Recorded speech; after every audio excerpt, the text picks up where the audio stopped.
မင်္ဂလာပါကျွန်တော်ဒီနေ့မှာတော့လေ့ကျင့်တစ်တစ်ခုတိစောက်တဲ့အခါမှာရှင်းလင်းပြတ်သားတဲ့ရည်မှန်းချက်ရှိဖို့အရေးကြီးတယ်ဆိုတဲ့အကြောင်းအရာလေးကိုညှဝေပေးလိုပါတယ်လေ့ကျင့်ကောင်းတွေကတိစောက်ယူရတယ်ဆိုပေမဲ့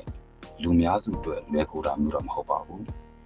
ဆိုတော့ဂျင်းပုံမှန်သွားခြင်းနဲ့နေ့စဉ်စာပုံမှန်ဖတ်ခြင်းနဲ့ညဘက်စောစောအရာဝင်ခြင်းနဲ့စသဖြင့်လေ့ကျင့်ကောင်းတွေတိစောက်ခြင်းပေမဲ့တိစောက်လို့မရတဲ့သူတွေတိစောက်ဖို့ခက်ခဲတဲ့သူတွေကအများကြီးရှိပါတယ်။ဒါဟာဘာကြောင့်လဲပေါ့နော်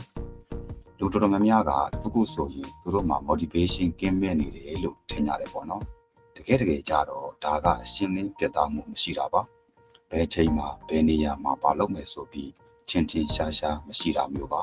။တချို့ကကြတော့တိုးတက်မှုတစ်ခုလုပ်ဆောင်ဖို့အတွက်အချိန်ကောင်းခါကောင်းကိုစောင့်နေရင်းနဲ့ပဲအချိန်ကြီးကုန်ဆုံးနေကြတယ်ပေါ့နော်။ဒါကိုဘယ်မှာပြောထားလဲဆိုတော့ဒီဂျိမ်းခဲလာရဲ့ Atomic Habits စာအုပ်မှာပြောထားခြင်းဖြစ်ပါတယ်။လေ့ကျင့်ကောင်းတစ်ခုကိုတဲ့ဒီစောက်တာပဲဖြစ်ဖြစ်ရည်မှန်းချက်တစ်ခုကိုကောင်းတယ်ဖော်တဲ့နေရာမှာပဲဖြစ်ပေါ့နော်။ကိုယ့်ရဲ့ရည်မှန်းချက်ကရှင်းလင်းပြသဖို့လိုမယ်။အဓိကအဖြစ်တော့ဘယ်ပြုမှုကိုဘယ်ချိန်ကြရင်ဘယ်နေရာမှာကောင်းတယ်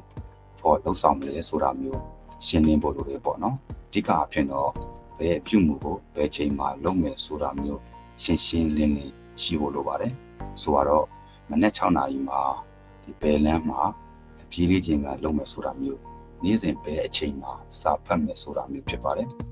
ကိုယ့်ရဲ့ရည်မှန်းချက်ကရှင်းလင်းရှိလေဒီ